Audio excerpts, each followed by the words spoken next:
आप सभी भाई बहनों का आध्यात्मिक ज्ञानात्मक चैनल की ब्रह्म मुहूर्त ज्ञान उपदेश कक्षा में एक बार फिर स्वागत है। आज की चर्चा का विषय है मनुष्य की प्रवृत्ति। देखिए, वृत्ति का अभिप्राय होता है ये जो हमारे विचार आते हैं ना, ये विचार सदा ही सुख पाने के लिए होते हैं या दुख दूर करने के। हालांकि ये वृत्तियों के ऊपर, संस्कारों के ऊपर हमने पहले भी बहुत वीडियो प्रसारित की है, लेकिन परमात्मा की प्रेरणा से जैसे जैसे कुछ नए नए शब्द मेरे मन मस्तिष्क में परमात्मा द्वारा प्रवेश करवाए जाते हैं, तो फिर उन विषयों के अंतर्गत ही हम अपने एक वीडियो का नाम रख देते हैं। अब देखिए, आज की वीडियो का नाम ही क्या है? मनुष्य की प्रवृत्ति, यानी कि उसका रुझान एक साधारण मनुष्य का किसकी ओर है। ये एक सच्चाई की स्थिति है, इसलिए हमने इसको, देखिए, मनुष्य की प्रवृत्ति को हमने सफेद रंग से दर्शाया, क्योंकि ये एक सच्चाई है। इस सच्चाई को मनुष्य अपने जीवन में जितनी जल्दी स्वीकार कर लेता है, क्योंकि नीचे जो तीन अलग अलग स्थितियां, देखिए, पहले स्थिति हमने क्या लिखा है? पहले सुख पकड़ता है। ये प्रवृत्ति सभी मनुष्यों में ही पाई जाती है। फिर मनुष्य उस पकड़े हुए सुखों को भोगता है, ये भी प्रवृत्ति पाई जाती है। और अंततः उन भोगे गए सुखों को जब वो दुखमय स्थितियां उत्पन्न करती हैं, फिर सहज ही उन सुखों को मनुष्य छोड़ता है।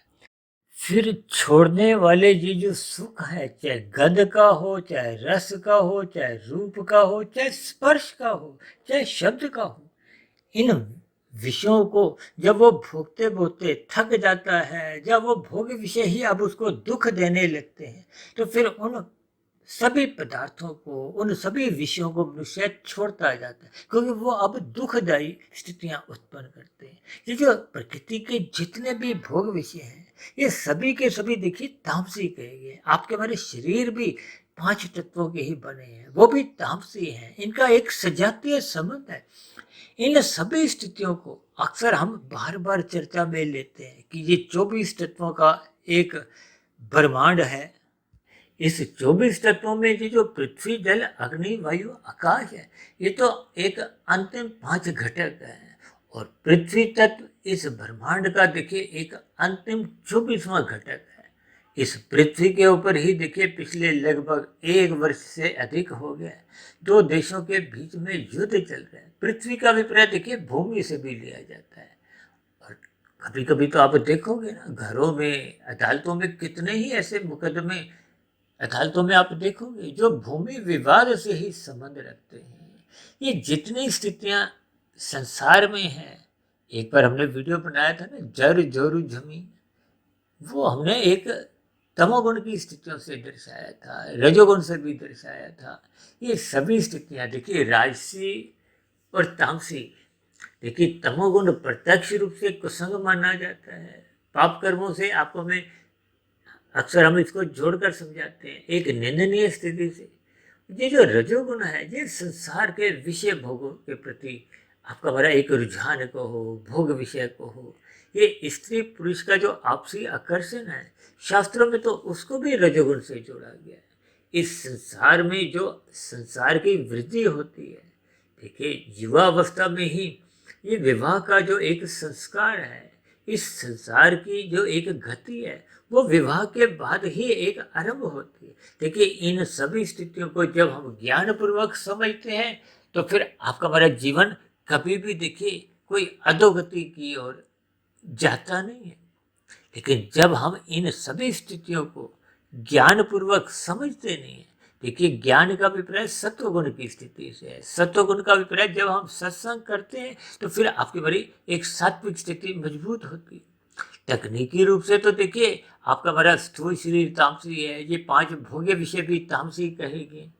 जो आपके हमारी 5 ज्ञानेंद्रियां हैं, उनको सात्विक कहा गया है, जबकि 5 कर्मेंद्रियों को राजसी कहा गया है। मन बुद्धि को, देखिए, तकनीकी रूप से सात्विक कहा गया है। मन के ऊपर बुद्धि तत्व है। ये सभी स्थितियां बहुत ही क्रमबद्ध तरीके से परमात्मा के आशीर्वाद से पिछले लगभग 4.5 वर्षों से हमने जो आज तक 1750 से भी अधिक वीडियो जो प्रसारित कर चुके हैं, उन सभी में ही देखिए जैसे शास्त्रों में 3 तत्वों के ज्ञान की चर्चा होती है।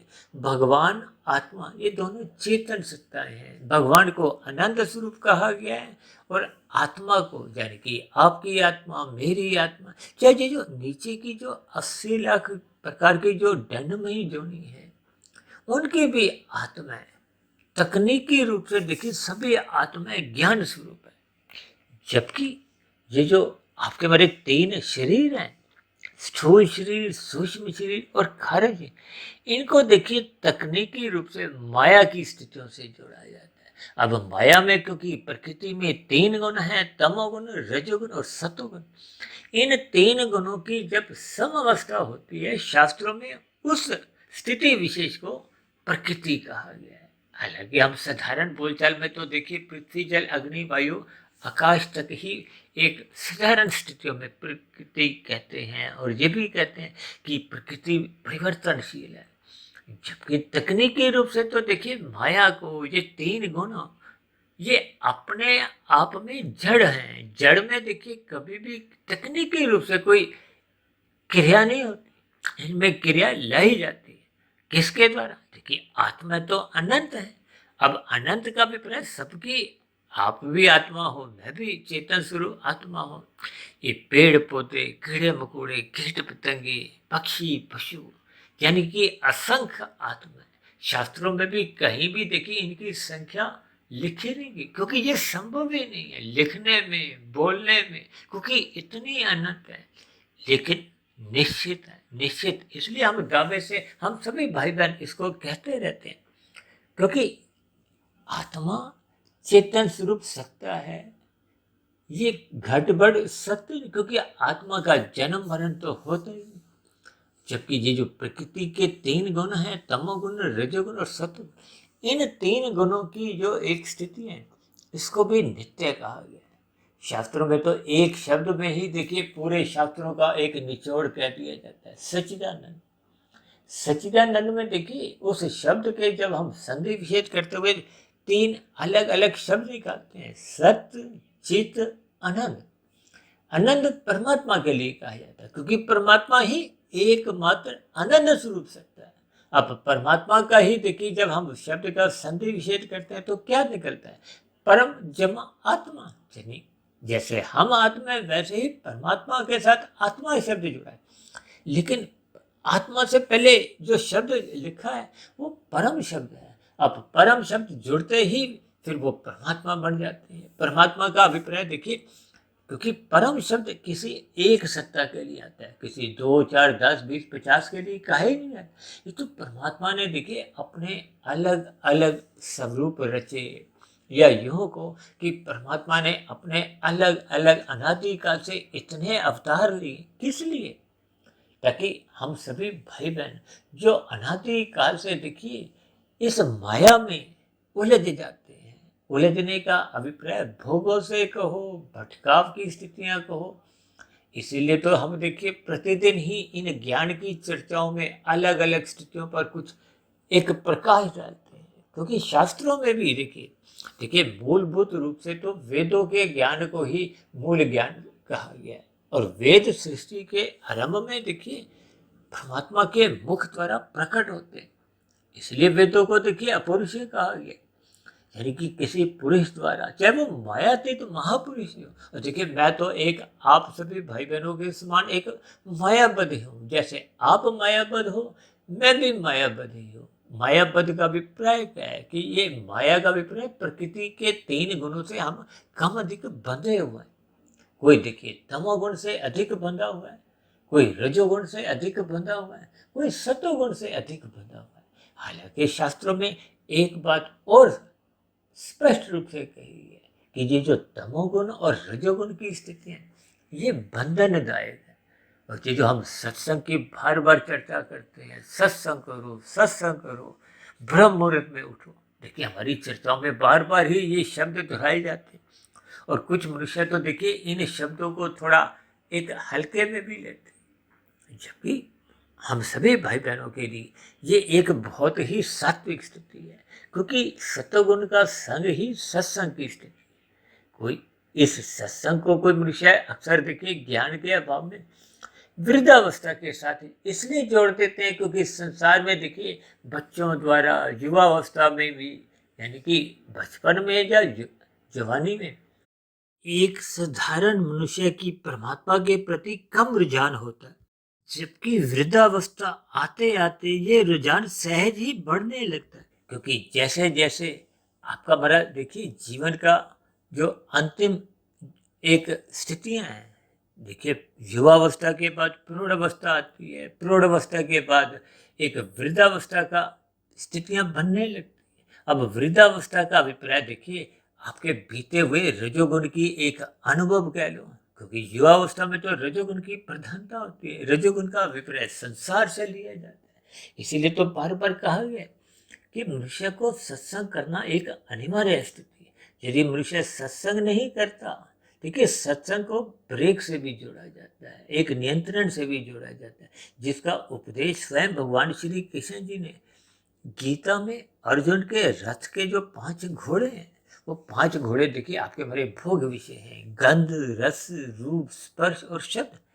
इन 5 भोग विषयों को आप 5 ज्ञानेंद्रियां समझो, 5 भोग्य विषय समझो, 5 कर्मेंद्रियां, या स्थूल शरीर के जो 5 तत्व हैं, पृथ्वी, जल, अग्नि, वायु, आकाश, किन्हीं भी स्थितियों से भगवान श्री कृष्ण जी ने उन घोड़ों की स्थिति दर्शाई है, और उस घोड़ों की लगाम को मन से जोड़ा है, क्योंकि मन एक महा इंद्रिय है। मन की बिना रजामंदी के ये ज्ञानेंद्रियां, ज्ञानेंद्रियों का अभिप्राय क्या है?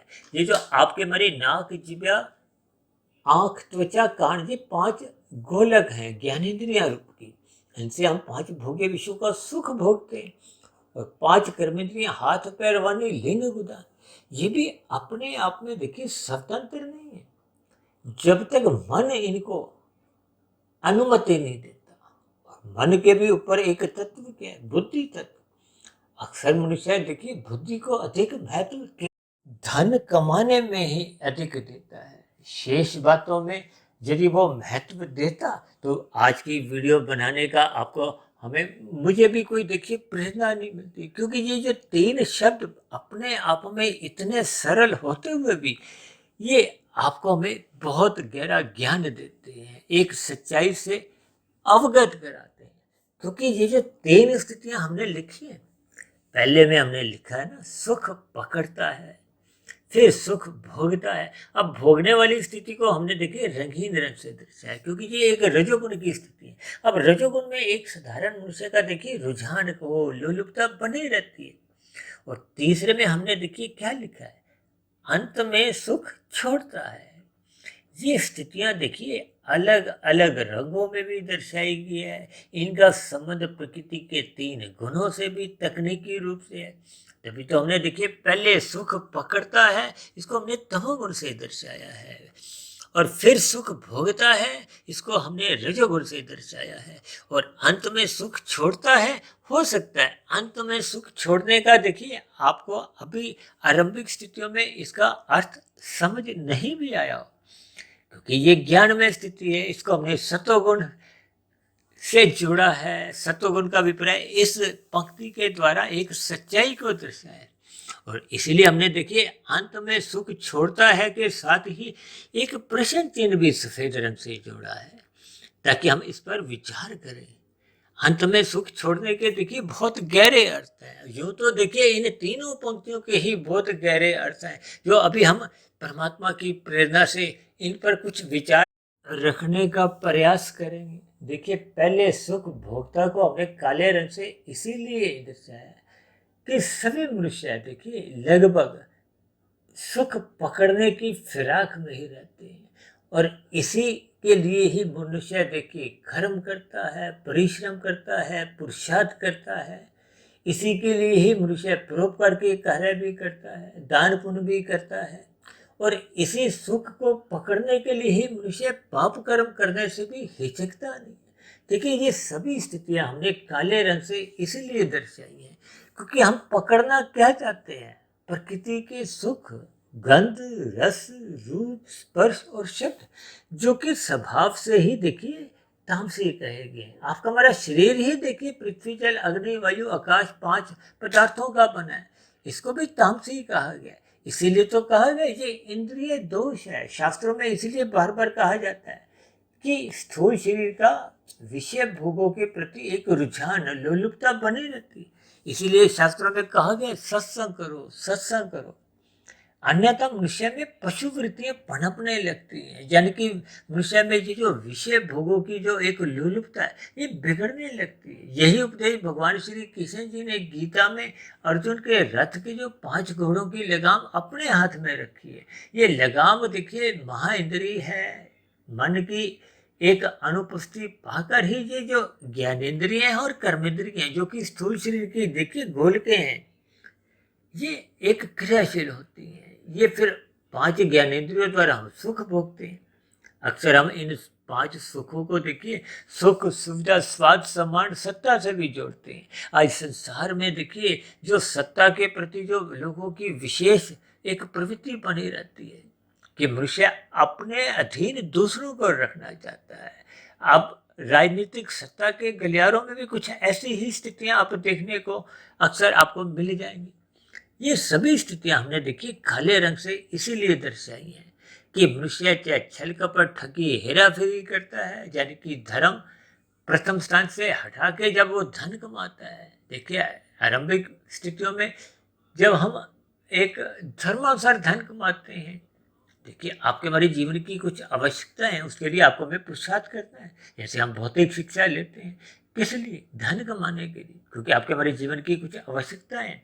और वो आवश्यकताएं जब अधिक होने लगती हैं, मर्यादाएं से आगे निकल जाती हैं, भोग इच्छाएं बढ़ जाती हैं, तो फिर वो आपका हमारे काम बिगड़ने लगता है। ये काम का बिगड़ना क्या है? ये जो स्त्री पुरुष का जो आपसी आकर्षण है वो भी काम के कारण ही ये शास्त्रों में समझाया गया। हालांकि इसलिए उसको देखिए धर्मानुसार स्त्री पुरुष का ये संबंध को बढ़ाने के लिए विवाह का एक संस्कार रखा गया ताकि भटकाव की स्थितियां उत्पन्न नहीं हो। जबकि कलयुग में देखिए जो एक तामसी स्थितियां हैं, कलयुग की जो एक 5 स्थितियां, जिसका देखिए भागवत पुराण में भी चर्चा आती है। ये 5 स्थितियां क्या है? धूत कीड़ा, मदपान, स्त्री संग, हिंसा और स्वर्ण। देखिए धूत कीड़ा और जो स्वर्ण की स्थिति है, ये छल कपट, ठगी, हेरा फेरी की स्थितियां हैं। और ये जो मदपान की स्थितियां हैं, शराब का पीना, सिगरेट का पीना, मादक पदार्थों को, ये जो आजकल लोग तंबाकू खाते हैं, ये सब नशे की स्थितियां हैं। इसी तरह स्त्री संग, यानी कि विवाह के अतिरिक्त जो लड़का लड़की में या पुरुष स्त्री में जो संबंध है, उसको एक कलयुग की स्थिति समझाई गई। स्त्री संघ को हो या पुरुष संघ, एक ही बात है। और हिंसा की स्थिति का अभिप्राय देखिए, जो आज मनुष्य मांसाहार भोजन का सेवन करने लगा है, ये सभी स्थितियां देखिए निंदनीय है। इनमें कलयुग का एक वास है। इन सभी स्थितियों को यदि मनुष्य चाहता है, सुख भोगना चाहता है इनका, तो फिर ये देखिए एक तामसी स्थितियां हैं। इनसे बचने के लिए ही इसको हमने देखिए काले रंग से दर्शाया और फिर सुख भोगता है। इसके कुछ ये भी अर्थ है कि मनुष्य पहले छल कपट, ठगी, हेरा फेरियों द्वारा या भौतिक शिक्षा के एक सात्विक स्थितियों में भी अधिक धन कमाता है। देखिए आज मनुष्य 20 साल 25 साल तक अपना समय जीवन का भौतिक ज्ञान में लगाता है। किस लिए? अधिक से अधिक वो समाज के सुख प्राप्त करना चाहता है, संसार को भोगना चाहता है। ये सभी स्थितियां पहले सुख पकड़ता के अंतर्गत ही आप अपने मन मस्तिष्क के स्तर पर इनको ले सकते। फिर सुख भोगता है, ये राजसी स्थिति है, यानी कि संसार में आपके हमारे जीवन में अधिक से अधिक सुख भोगने की इच्छा बनी रहती है। आप ब्याह शादियों में देखो, आपके हमारे स्थूल शरीर की आवश्यकता यदि 300, 400, 500 ग्राम भोजन की है, लेकिन हम ब्याह शादियों में या कुछ ऐसी ही स्थितियों में कितना अधिक भोजन खाने लगते हैं। और अक्सर ब्याह शादियों में कुछ ऐसी स्थितियां भी देखोगे कि मनुष्य अपनी प्लेट में, देखिए प्लेट का अभिप्राय आपके जीवन की स्थितियों से भी ले सकते हो। कुछ दिन पहले हमने देखी जीवन की एक प्लेट के ऊपर भी संध्या बेला ज्ञान कक्षा में कुछ ऐसी ही स्थितियों पर प्रकाश डाला था।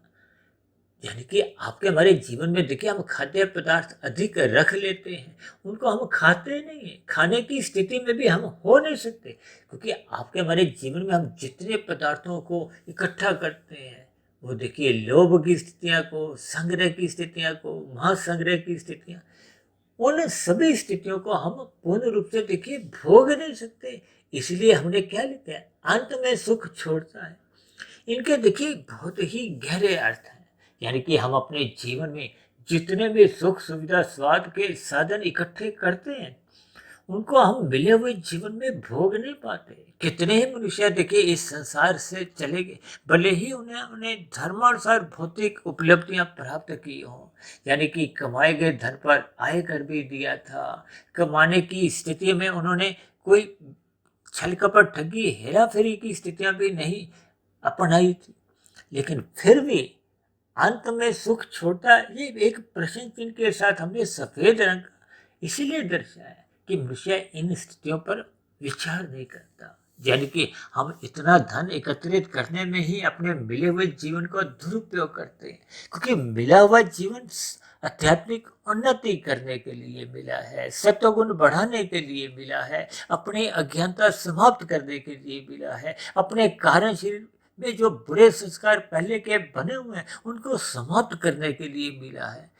इन सभी स्थितियों के लिए आपका हमारा जीवन देखिए छोटा रहता है, क्योंकि आपके हमारी आयु देखिए 80, 100, 120 वर्ष की, जबकि साधारण परिस्थितियों में देखिए 85-90 वर्ष की आयु के बाद तो आपका हमारा स्थूल शरीर में जो ज्ञानेंद्रियां हैं चाहे कर्मेंद्रियां हैं, वो स्थूल शरीर के स्तर पर देखिए स्वस्थ रह नहीं पाते। तब ऐसी स्थितियों में देखिए साधना भी उस स्थिति विशेष में हो नहीं पाती।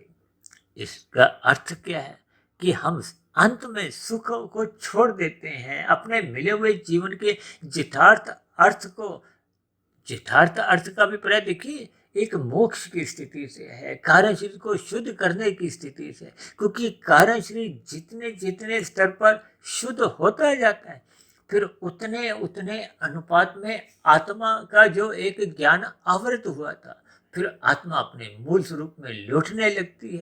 यहाँ लौटने का अभिप्राय देखिए उसकी मूल स्थिति से, क्योंकि आत्मा तो देखिए पहले से ही ज्ञान स्वरूप है। जब आत्मा अपने ज्ञान स्वरूप में स्थित होती है तो परमात्मा से तो उसका सजातीय संबंध है, क्योंकि परमात्मा एक अनंत स्वरूप सत्ता है।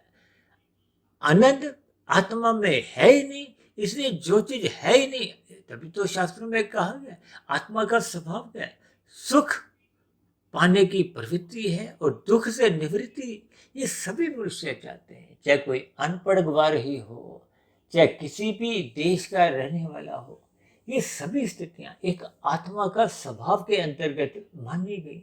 यानी कि आत्मा सदा ही उस परम सुख की तलाश करती है, लेकिन अज्ञानतावश हम संसारी रसगुल्ले में, संसारी राशि स्थितियों में ही सुख ढूंढते हैं, उस सुख में ही हम परम सुख ढूंढते हैं। जबकि पहला रसगुल्ला आपको हमें सुख देता है, दूसरा उतना सुख देता नहीं, और तीसरा चौथा उतना सुख देता नहीं है, इसलिए हम उस सुख को छोड़ देते हैं।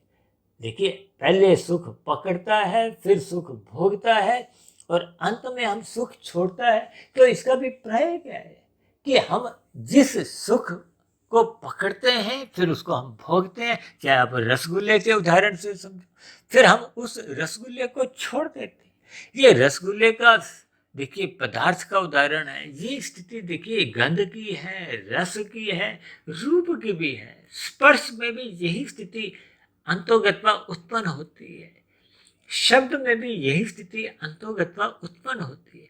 यानी कि अंत में हम सुख छोड़ देते हैं, फिर एक सुख छोड़ते हैं तो फिर हम दूसरा सुख पकड़ते हैं। यानी कि किसी भी सुख को हम निरंतर पकड़ने की स्थिति में ही नहीं है, क्योंकि वो सुख रसहीन बनता जाता है, क्योंकि ये भौतिक पदार्थों का एक स्वभाव है। इन स्थितियों को जब तक हम ज्ञान पूर्वक समझते नहीं, इसलिए तो भगवान श्री कृष्ण जी ने गीता में इन 3 गुणों के ज्ञान को देखिए, हमने ये जो 3 गुणों के ज्ञान की ही स्थितियां, पहले सुख पकड़ता है, इसको हमने काले रंग से दर्शाया, फिर सुख भोगता है, इसको फिर हमने रजोगुण की स्थिति से रंगीन रंग से दर्शाया है, और अंत में सुख छोड़ता है, ये एक ज्ञान में स्थिति है, ये एक सच्चाई है, ये एक सत्वगुण से जुड़ा है। इन सभी स्थितियों पर जैसे जैसे हम ज्ञान पूर्वक चिंतन करेंगे, देखिए अंत में सुख छोड़ता है का अभिप्राय आप मृत्यु से भी ले सकते हो, क्योंकि स्थूल शरीर एक स्थिति के बाद कमजोर ही नहीं होता। एक ऐसी स्थिति आती है जब आपके भाई निश्चित सांसें जो हम माता के गर्भ में जन्म के समय लेकर आते हैं, उन सांसों को हम जैसे जैसे भोग करते जाते हैं। देखिए तामसिक स्थितियों में आपके हमारी सांसें तेजी से चलती हैं, राजसिक स्थितियों में थोड़ी और कम तेज चलती है, जबकि सात्विक स्थितियों में आपके हमारी सांस एक नियमित चलती है, यानी कि हम अपनी पूर्ण आयु जीते हैं। अब पूर्ण आयु का अभिप्राय हम जितनी आयु माता के गर्भ में एक प्रारंभ रूप में लेकर आते हैं, उस स्थिति विशेष में हम जितनी अधिक आध्यात्मिक उन्नति कर लेते हैं, जो कि मरने के बाद भी देखिए सुरक्षित मानी जाती है, जबकि भौतिक उन्नति की स्थितियां तो अभी हमने विभिन्न उदाहरणों द्वारा समझाई ही है। अब ऐसे कितने उद्योगपति हैं जिन्होंने देखिए हाय तौबा करते हुए अपने जीवन में कितना अधिक धन कमाया, भले ही धर्मानुसार भी कमाया, लेकिन जैसे जैसे उनका ज्ञान स्थिर होता है, पर शास्त्रों के ज्ञान विज्ञान उनको समझ में आने लगते हैं, तो ऐसे कितने ही उद्योगपति उस कमाए के करोड़ों अरबों के धन को परोपकार के कार्यों में लगाना आरंभ कर देते हैं। ये स्थितियां कब बनती हैं? जब मनुष्य का ज्ञान कारण शरीर में जाकर टिकने लगता है। ज्ञान में स्थितियां आपके हमारी एक लौटने लगती है, यानी कि आत्मा जब अपनी मूल स्थिति में लौटने लगती है, तो फिर उसको संसार की जो एक यथार्थ स्थितियों का बोध होने लगता है। यानी कि ये संसार को जितने भी भोग विषय हैं, इसलिए तो हम कहते हैं ये भौतिक विषयों के जितने भी सुख हैं, ये 1/100 हैं। इस पर भी हमने एक बार वीडियो प्रसारित किया था, क्योंकि संसार में जितने भी सुख हैं वो भौतिक सुख है या राशि सुख है। यही ज्ञानमय स्थिति देखिए सत्संग में निरंतर श्रद्धा पूर्वक सत्संग करने से आदमी को बोध होता है कि मनुष्य के जीवन में अंत में सब कुछ छूटने वाला है। क्या वो देखिए कितने बड़े से बड़े सुख हो, कितनी बड़ी से बड़ी उसकी उपलब्धि हो, चाहे राजनीतिक स्तर पर कोई प्रधानमंत्री हो, राष्ट्रपति हो, कोई बड़े से बड़ा उद्योगपति हो, ये सभी स्थितियां आप अपने व्यवहार काल में देखिए, फिल्मी जगत में भी आप देखोगे कि ऐसे कितने सुपरस्टार थे जिनकी देखिए कभी एक समय विशेष में धोती बोलती थी, जिनसे सेल्फी लेने में एक साधारण मनुष्य अपने आप को गौरवान्वित समझता था। ऐसे मनुष्यों की भी, ऐसे सुपरस्टार के स्थितियों में भी स्थित मनुष्यों की देखिए मृत्यु की कैसी कैसी स्थितियां आपके हमारे जीवन में ऐसी कुछ शिक्षाएं देती हैं, लेकिन उन सभी शिक्षाओं से हम ज्ञान नहीं लेते। इसीलिए हमने अंत में सुख छोड़ता है या छूटता है, लेकिन दोनों के एक जैसे ही भावार्थ हैं। ये सफेद स्थितियां कहो, सफेद रंग को, सात्विक स्थितियां को, ज्ञान की स्थितियां को, इसलिए तो हम बार बार कहते रहते हैं सत्संग करो, ब्रह्म मुहूर्त में उठो, रात को जल्दी सो जाओ, क्योंकि रात को तो देखिए मौनात्मक स्थितियां होती हैं। उन भोगात्मक स्थितियों में या एक मौनात्मक स्थितियों में मनुष्य का ज्ञान अधूरा रहता है। ऐसी स्थिति में देखिए रजोगुण और तमोगुण की स्थितियां बनी रहने से सत्वगुण की न्यूनता बनी रहती है। देखिए तमोगुण से अच्छा रजोगुण कहा गया है, रजोगुण से अच्छा सत्वगुण कहा गया, और कहीं कहीं शास्त्रों में देखिए तमोगुण से 10 गुना अच्छा रजोगुण कहा गया है और रजोगुण से 10 गुना अच्छा सत्वगुण कहा गया है। इसी आधार पे हमने देखी 1, 10, 100 की स्थितियां अक्सर हमारी चर्चाओं में हम कहते रहते हैं। अब 1 और 10 देखिए पास पास है, रजोगुण और तमोगुण ये पास पास है, सत्वगुण दूर की स्थिति है, 10 और 100 में दूरी है, 1 और 100 में दूरी है। इन दूरियों को ही कम करने के लिए ऋषिगत ग्रंथों में विभिन्न प्रकार के देखिए कर्म कांड रचे गए। ये कथा, कहानियां, कीर्तन, त्योहार, व्रत, तप, ये सभी इसलिए बने ताकि मनुष्य रजोगुण में डूबे नहीं। डूबने का अभिप्राय ये जो विषय भोगों में गहरे तल पे उतरे नहीं, क्योंकि सत्वगुण की लगाम होने से, जैसे हम देखिए गंगा नदी में जाते हैं ना, वहाँ आप स्नान करते हैं तो वो लोहे के संगल पकड़ कर ही चलते हैं, अन्यथा डूबने की संभावनाएं रहती है। ये संकल्प है, सत्वगुण की स्थिति है। जैसे हम गाड़ी चलाते हैं तो ब्रेक पर आपके हमारी एक नियंत्रण बना रहता है। ये सत्वगुण एक ब्रेक है। शास्त्र आपके हमारे मार्गदर्शन की स्थितियां दर्शाते हैं। गुरु आपको हमें ज्ञान देता है। परमात्मा की स्मृति भी आपका हमें बनी रहने से वो बार बार आपको हमें रजोगुण में गहरे तल पे उतरने से रोकते हैं। तमोगुण में छल कपट ठगी हेरा फेरी चलाकियां करने से रोकते हैं। इन सभी स्थितियों को ही मैंने देखिए एक साधारण मनुष्य की स्थिति को दर्शाया है। यानी कि मनुष्य की एक सच्चाई को, मनुष्य की एक प्रवृत्ति को हमने सफेद रंग से इसीलिए दर्शाया है। और नीचे जो 3 स्थितियां साधारण शब्दों में, पहले सुख पकड़ता है, फिर सुख भोगता है और अंत में सुख छोड़ता है। इन सभी स्थितियों के अलग अलग भावार्थ हैं। यानी इन 3 स्थितियों को आप संसार में चाहे किसी भी देश के किसी भी मनुष्य के ऊपर आप जोड़ोगे तो आप यही 3 स्थितियों पर आप हर स्थिति में यही आपको उत्तर मिलेंगे। यानी कि पहले सुख पकड़ता है, फिर सुख भोगता है और अंत में सुख छोड़ता है। इन सभी स्थितियों पर आप भी चिंतन करो। देखिए परमात्मा की प्रेरणा से जैसे जैसे कुछ उदाहरण मेरे मन मस्तिष्क में आते गए, उनको मैंने वीडियो में एक यथास्थान दिया है ताकि एक साधारण स्थिति में बात समझ में आ जाए, ताकि हम सभी भाई बहनों के जीवन में सकारात्मक परिवर्तन आए, ताकि आपका मेरा मिला हुआ जीवन जो एक परीक्षा के समान है। जैसे हम परीक्षा में देखिए अपना समय इधर उधर की बातों में व्यर्थ नहीं करते, क्योंकि रजोगुण और तमोगुण की स्थितियां ये बंधनदायक हैं। ये आपके हमारे जीवन में कोई आध्यात्मिक उन्नति के दरवाजे नहीं खोलते। आध्यात्मिक उन्नति के दरवाजे केवल सत्वगुण की स्थिति ही खोलती है। इसलिए तो कहा गया गुरु की आज्ञा में रहो, अपने जीवन को एक अनुशासित में रहो, ब्रह्म मुहूर्त में उठो, रात को जल्दी सो जाओ।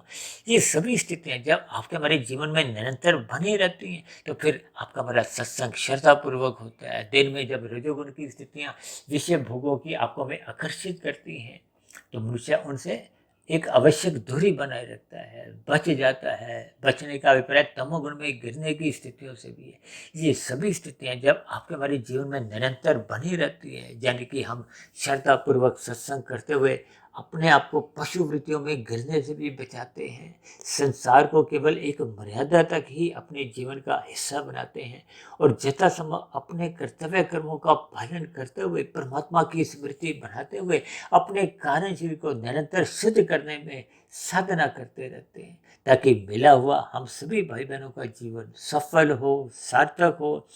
तो ऐसी सभी शुभ स्थितियां हम सभी भाई बहनों के जीवन में बनने लगे। इन्हीं शुभ कामनाओं के साथ चर्चा विशेष को यहीं विश्राम देते हैं। शाम को फिर मिलते हैं संध्या बेला ज्ञान कक्षा में। तब तक आप अपने आध्यात्मिक में सुधीर भाटिया फकीर को इजाजत दें। फिर भी वीडियो संबंधित आपके मन में कोई प्रश्न उठ रहे हो, कोई मेरी कही गई बातें आपको आधी अधूरी, तर्क संगत आधी अधूरी लगती हो, तो आपके प्रश्नों के साथ साथ आपकी आपत्तियों का, शिकायतों का भी नीचे दिए गए कमेंट्स बॉक्स पर सदा ही स्वागत है।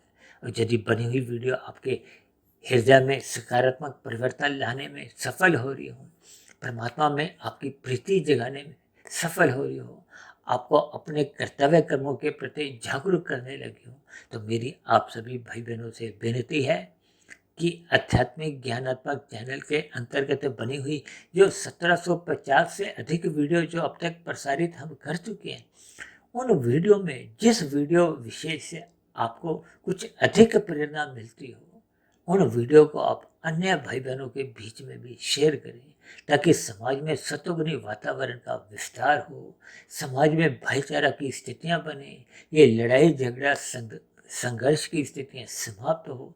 कुल मिलाकर कलयुग की स्थितियों में भी एक सतयुगी वातावरण बनाने में हम अपना अपना सहयोग दें। तो आप चर्चा विशेष को यही विश्राम देते हैं। चर्चा विशेष को ध्यानपूर्वक, धैर्यपूर्वक सुनने के लिए आप सभी भाई बहनों का भी बहुत बहुत धन्यवाद।